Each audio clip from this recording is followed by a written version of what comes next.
Itu menunjukkan superioritas keperkasaan Yesus sebagai Tuhan. Tapi Lembaga Alkitab Indonesia membuat Yesus terpuruk sebagai objek Tuhan yang tidak berkuasa. Dia butuh Tuhan lain yang lebih berkuasa, yaitu Tuhan Bapa yang membangkitkan Yesus dari antara orang mati. Ini kan teologi konyol ini kalau begini. Kenapa kok saya punya dasar apa bilang don't ditahan anak setan? Karena yang suka rubah-rubah firman cuma setan. Tidak mungkin kau dipakai oleh Tuhan, kau dipakai setan. Dan kau dengan orang-orang sejenismu yang suka kutip-kutip ayat Alkitab lalu ngaur, setan punya turunan kau.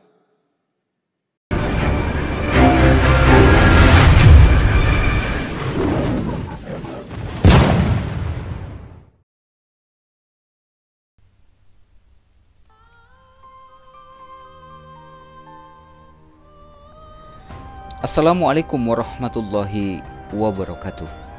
Teman-teman, jumpa kembali dengan channel yang semakin kesini semakin kesana, Al-Ayyubi Channel. Teman-teman, kali ini kita akan mereact channelnya pendeta atau pastor Joshua Tewu.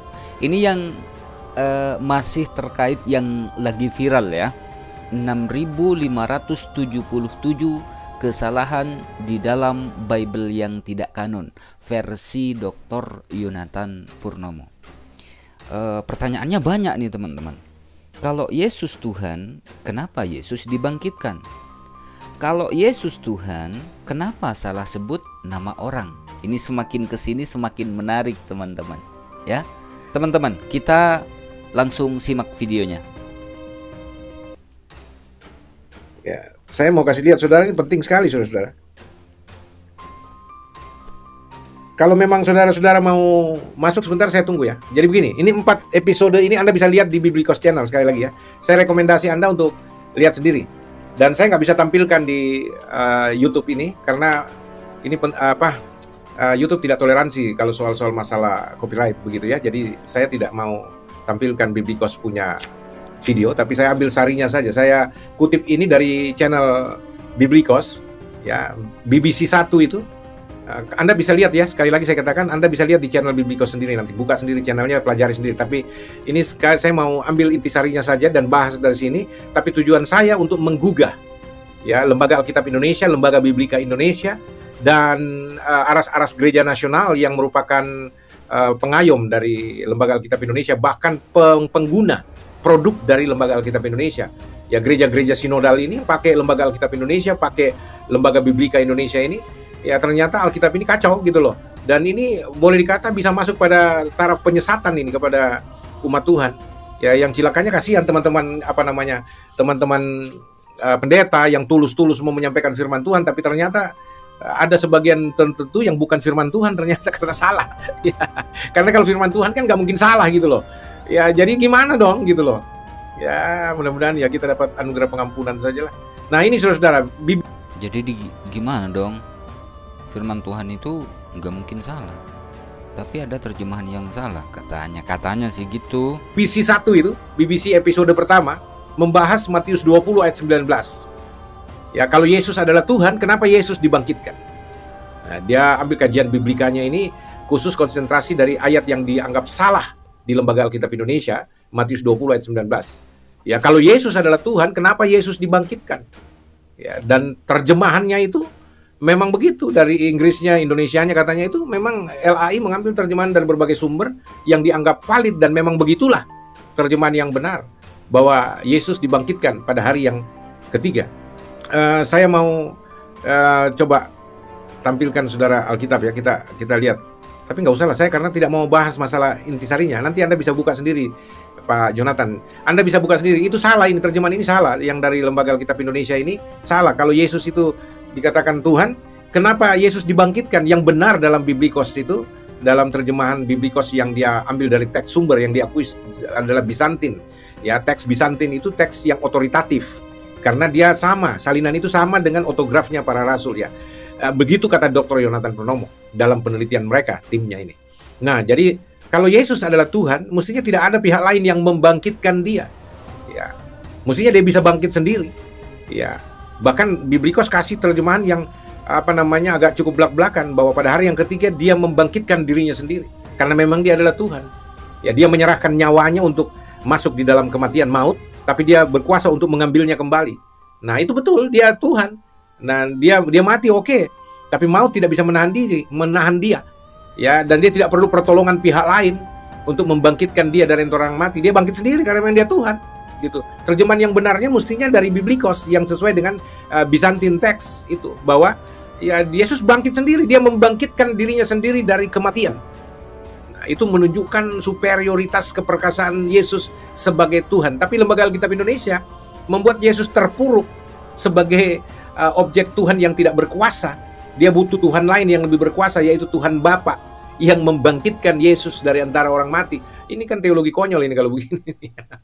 Padahal Allah itu Esa, Tuhan itu Esa, satu saja, tidak ada yang lain, kita tidak mengenal doktrin teologi triteisme dalam Alkitab. Tidak ada tiga Allah. Ya, tidak ada tiga Tuhan.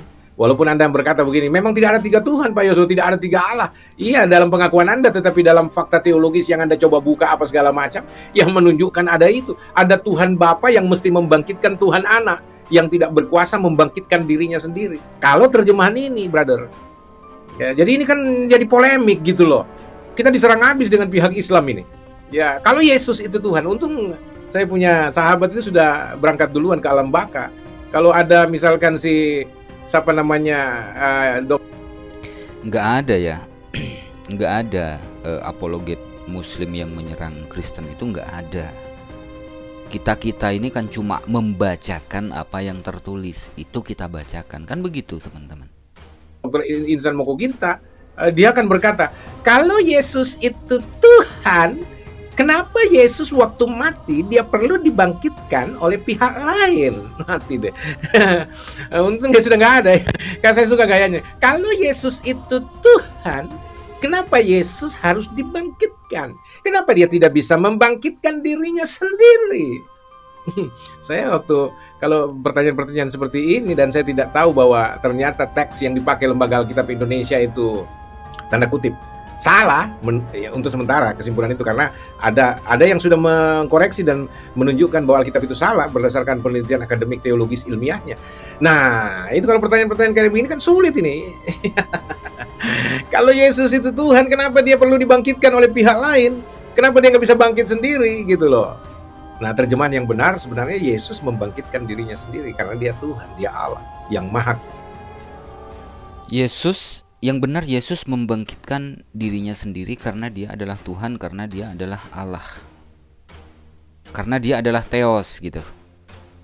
Yang menjadi pertanyaan, ada tidak ayatnya Yesus mengaku sebagai Theos dalam bahasa Yunani? Ada nggak ayatnya? Itu yang menjadi pertanyaan. Terus mengingat almarhum Ustadz Insan Mokoginta, Masya Allah, semoga Allah merahmati beliau ya, melapangkan kubur beliau. Insya Allah beliau luar biasa. Semoga Allah selalu merahmati beliau. Amin. Kuasa. Itu yang pertama, BBC 1. Anda bisa lihat di YouTube-nya Biblikos. Lalu BBC yang kedua, episode yang kedua, kajian Biblika untuk kitab Matius 16 ayat 17 dan Yohanes 1 ayat 42 dan Yohanes 21 ayat 15 yang saling bertabrakan satu dengan yang lain. Kenapa? Karena dalam bahasannya dikatakan begini, kalau Yesus itu Tuhan, kenapa Yesus salah sebut nama bapaknya Petrus? Di Matius 16:17 dikatakan Simon bin Yunus. Tapi dalam Yohanes 1 ayat 42 dan 21 ayat 15 Simon bin Yohanes. Ya. Itu dia tuh. Ya tadinya saya pikir ya barangkali kalau ini bisa dibahas lah, bisa dijawab secara teologis. Ya mungkin saja yang nama aslinya bapaknya Petrus itu, Simon itu bapaknya adalah Yunus. Ya. Cuman waktu bapaknya juga bertobat, dia pakai nama baptis Yohanes. Mungkin. Kalau itu kan secara teologis gitu loh. Jadi ya Simon bin Yunus, ya, tapi waktu bapaknya bertobat dan akhirnya Yesus meneguhkan pertobatannya dan kasih nama baptis buat bapaknya Simon Petrus, sehingga namanya Simon bin Yohanes. Nah, Yesus meneguhkan itu misalkan ya Simon bin Yohanes, Simon anak Yohanes, padahal di satu pihak Yesus bilang Simon anak Yunus. Padahal Yunus dan Yohanes kan itu dua pribadi yang berbeda, nama yang berbeda, sosok yang berbeda. Nah, yang benarnya yang mana gitu loh. Ini kan cukup bermasalah gitu loh. Ya, kalau teolog-teolog yang katanya pakar-pakar yang sudah berkarat kepakarannya di bidang biblika tapi tidak ngeh soal ini dan menganggap enteng, nah, mari kita lihat BBC ketiga. BBC ketiga itu Matius 24 ayat 36 yang dikaji oleh Dr. Yonatan Purnomo itu soal kalau Yesus itu Tuhan, kenapa Yesus tidak tahu hari kiamat? Ini juga pernah ditanyakan sama almarhum Insan Mokoginta. Kalau Yesus itu Tuhan, kenapa Yesus tidak tahu hari kiamat? Padahal dia yang akan melakukan pengakhiran dari zaman. Ya, akhir zaman itu Tuhan berkuasa menentukan. Kalau Yesus itu Tuhan, kenapa Yesus tidak mengerti, tidak tahu? Berarti Yesus itu Tuhan yang lebih rendah levelnya dibandingkan Tuhan Bapa. Kacau kan? Ini yang begini-beginian ini yang saya bilang jangan dianggap enteng, saudara-saudara. Ini menjadi semacam peluang untuk apologet Islam menyerang. Ya, dan saya pikir gereja sudah mulai terbuka lah, aware. Ini masalah yang serius ini. Ya, kalau Yonatan Purnomo itu kacau dalam penerjemahannya atau bawa isu-isu yang mengacaukan kekristenan, tarik dia, seret dia ke pengadilan teologi. Dudukkan dia sebagai terdakwa, kumpulkan para pakar teologi Kristen dan Katolik, duduk dan mendakwa dia dan membuktikan bahwa Yonatan Purnomo salah dengan biblikosnya itu. Itu dong. Tapi saya pikir nggak cukup keberanian karena memang mungkin salah ya. Jadi kalau mau mendakwa Yonatan itu mesti pikir panjang, doa puasa 120 hari, brother. Ya, lalu BBC 4 kita lihat.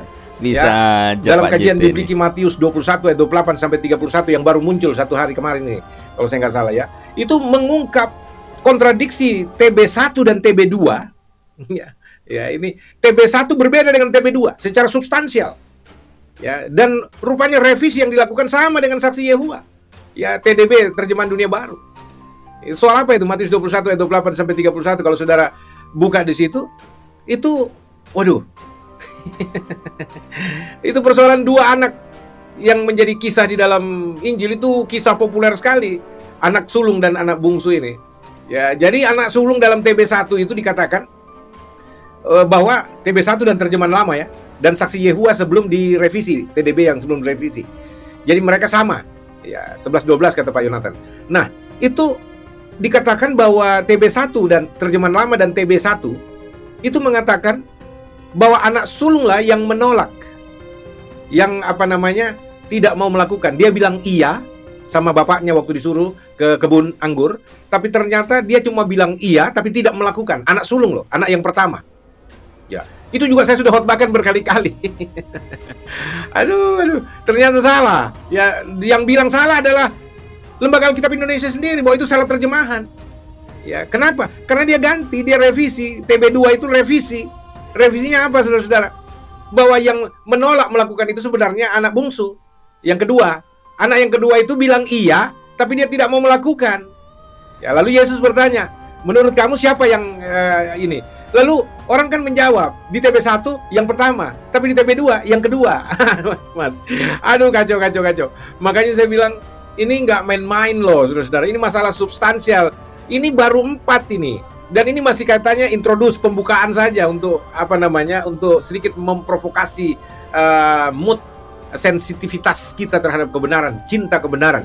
Kalau Anda cinta kebenaran, mestinya satu aja kesalahan Alkitab yang tidak konsisten seperti terjemahan aslinya atau salah, kontradiksi, mestinya Anda bertanya, aware, kenapa bisa begini ya terjemahannya ya? Kenapa bisa bertolak belakang satu dengan yang lain ya? Padahal katanya ini firman Tuhan diilhamkan oleh Roh Kudus yang adalah Allah sendiri. Kecuali Roh Kudus adalah pribadi ketiga yang lebih tinggi kualitas kealahannya. Tentu hikmat Roh Kudus dibandingkan Allah Bapa dan Allah Anak lebih rendah Roh Kudus sehingga bisa salah. Tapi kalau Roh Kudus dibilang setara, ya sama dengan Allah Bapa, Allah Anak, dan mereka punya kualitas yang sama, sama-sama Allah, sama-sama Tuhan, ya sama-sama punya hikmat yang luar biasa dan seterusnya. Berarti Roh Kudus nggak boleh salah dong. Ya karena dia Tuhan, dia Allah. Kecuali Roh Kudus itu adalah pribadi ketiga yang punya posisi lebih rendah dari Anak gitu loh. Lebih rendah dari Bapa, lebih rendah dari Allah Anak. Ya mungkin saja bikin kesalahan karena kekurangan hikmat Roh Kudus kalau bicara hierarki trinitarianisme itu. Tapi ini kan kacau ini, nggak seperti itulah. Kacau. Ya jadi saudara-saudara yang kekasih, saya angkat ini maksudnya bukan apa-apa, hanya untuk memprovokasi sensitivitas kita. Ya, apakah Anda betul-betul cinta kebenaran atau tidak? Apakah Anda betul-betul hamba Tuhan yang concern, komitmen untuk memberitakan kebenaran, hanya kebenaran saja, tidak lain dari kebenaran itu sendiri, berdasarkan kebenaran yang benar-benar benar. Kalau memang Anda serius, ini 4 loh sudah dibuka ini, baru 4 dari katanya 6.577 kesalahan. Wih, ngeri kali saudara-saudara. Nah ini sebabnya dengan hal ini saya mau ajak saudara untuk apa? Mari kita bicarakan ini secara serius, saudara-saudara. Kita bicara serius ini, ya karena ini nggak main-main. Ya, saya undang Anda masuk, silakan. Kalau Anda mau masuk gabung, silakan, saudara-saudara. Ya, ini ngeri-ngeri sedap ini. Saya sudah sebarkan undangannya kayaknya, dan atau saya ulang lagi nggak apa-apa.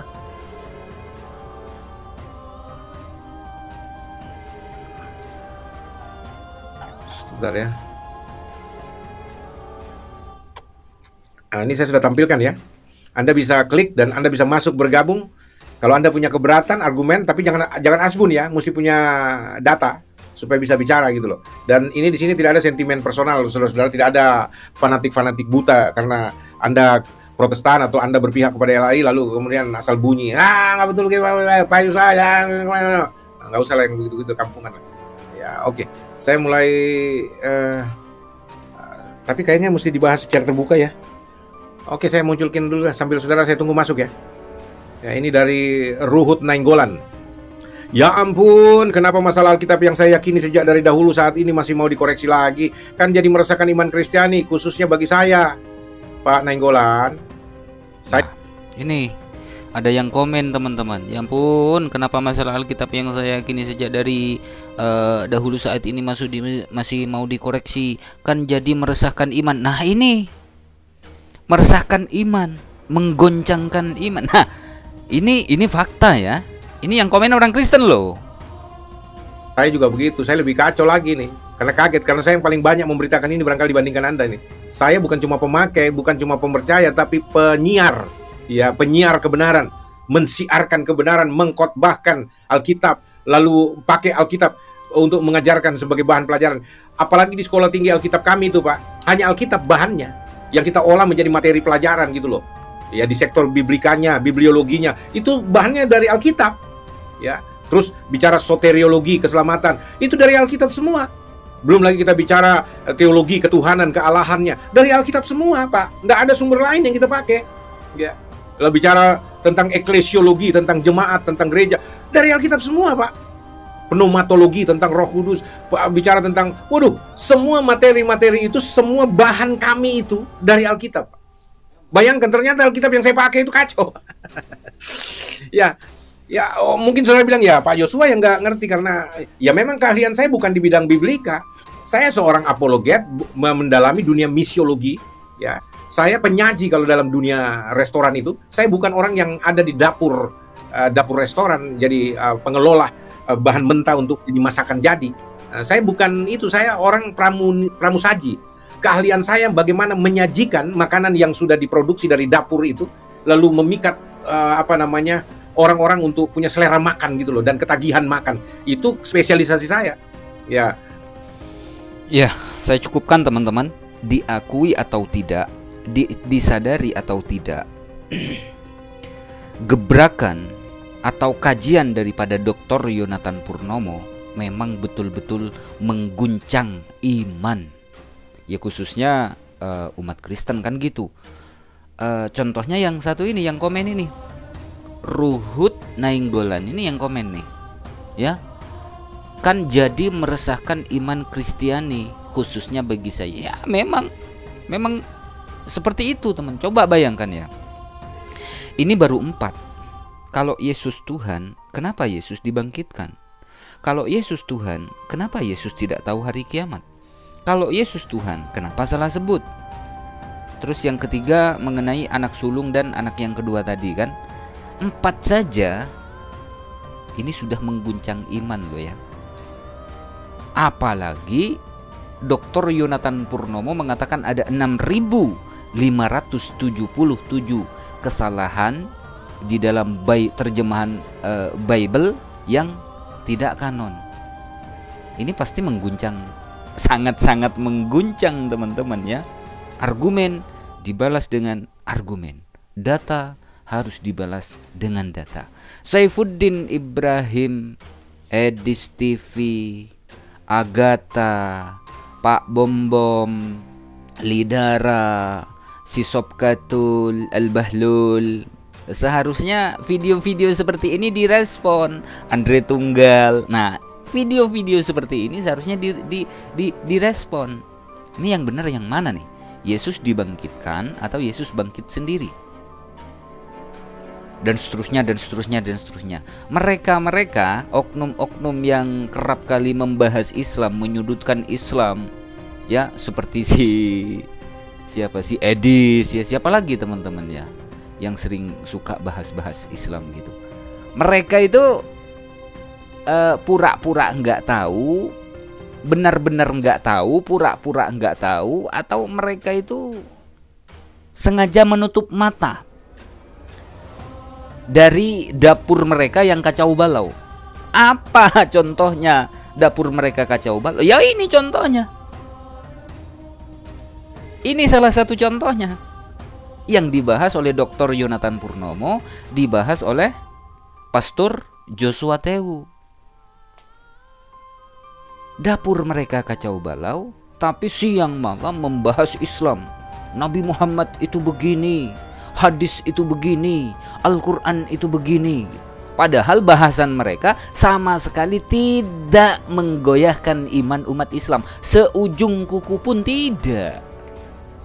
Gak ada faedahnya mereka mencaci maki. Yang ada malah jemaat-jemaat mereka yang mau jujur. Oh, kenapa ya orang-orang ini kok kerap kali menyudutkan Al-Quran, kerap kali menyudutkan Islam, kerap kali menyudutkan Nabi Muhammad? Kenapa? Pada akhirnya mereka akan mencari tahu tentang Islam kepada orang Islam itu sendiri. Nah, setelah diberitahu oleh umat Islam, ternyata bahasannya tidak seperti itu. Ternyata dipelintir-pelintir, kan begitu teman-teman. Oke, cukup. Semoga video ini viral dan bantu diviralkan. Dan semoga lebih banyak lagi orang yang masuk Islam, kan begitu. Karena mereka-mereka yang mu'allaf itu bukan cuma dari kalangan jemaat. Lulusan STT masuk adanya banyak yang masuk Islam. Dosen S2 ada yang masuk Islam. Aduh, banyak lah pokoknya ya teman-teman ya. Semoga dengan adanya video seperti ini semakin bertambah lagi orang yang mau mempelajari Islam. Mohon maaf jika ada silap kata. Wassalamualaikum warahmatullahi wabarakatuh.